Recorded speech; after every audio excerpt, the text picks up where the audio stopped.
Hello നമസ്കാരം, ഞാൻ doctor serine. പ്രമേഹം, ഡയബറ്റീസ് എന്ന് പറയുന്ന അവസ്ഥ ക്രമാതീതമായിട്ട് വർദ്ധിച്ചുകൊണ്ടിരിക്കുകയാണ്. അപ്പോൾ ഈ ഒരു അവസരത്തിൽ നമുക്ക് പ്രമേഹം എന്താണെന്നും പ്രമേഹത്തിന്റെ പ്രധാനപ്പെട്ട ലക്ഷണങ്ങൾ എന്താണെന്നും തിരിച്ചറിയേണ്ടതുണ്ട്.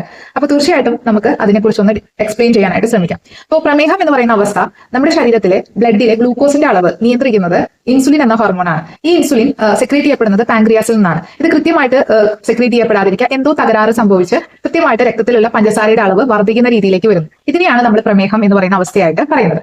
ഈ പ്രമേഹത്തിലെ പലതരത്തിലുള്ള ലക്ഷണങ്ങൾ കാണാറുണ്ട്. ഇതിൽ ഏറ്റവും പ്രധാനപ്പെട്ട ലക്ഷണങ്ങളാണ് നമ്മൾ മുറിവുകളൊക്കെ ഉണ്ടായിക്കഴിഞ്ഞാൽ ഉണങ്ങാതിരിക്കുക, അതുപോലെ തന്നെ അമിതമായിട്ടുള്ള വിശപ്പ്, അമിതമായിട്ടുള്ള ദാഹം, അതുപോലെ തന്നെ അമിതമായിട്ടുള്ള ക്ഷീണം, അതുപോലെ മൂത്രം ഒഴിക്കുന്നത് ഫ്രീക്വന്റ്ലി നമ്മൾ ഒഴിച്ചുകൊണ്ടിരിക്കുക, അമിതമായിട്ടുള്ള മൂത്രമൊഴിപ്പ്, അതുപോലെ തന്നെ കൈകളും കാലുകളിലൊക്കെ ഭയങ്കരമായിട്ടുള്ള കോച്ചിപ്പിടുത്തം, മസിൽ പെയിൻ, അതുപോലെ തരിപ്പ്, കഴപ്പ്, ഇത്തരം അവസ്ഥകൾ.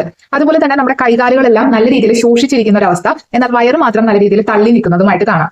അതുപോലെ കാഴ്ചശക്തിയിൽ ഉണ്ടാകുന്ന വളരെയധികം കുറവ്. ഇതൊക്കെയാണ് നമുക്ക് പ്രമേഹത്തിന്റെ പ്രധാനപ്പെട്ട ലക്ഷണമായിട്ട് പറയാനായിട്ട് കഴിയുന്നത്.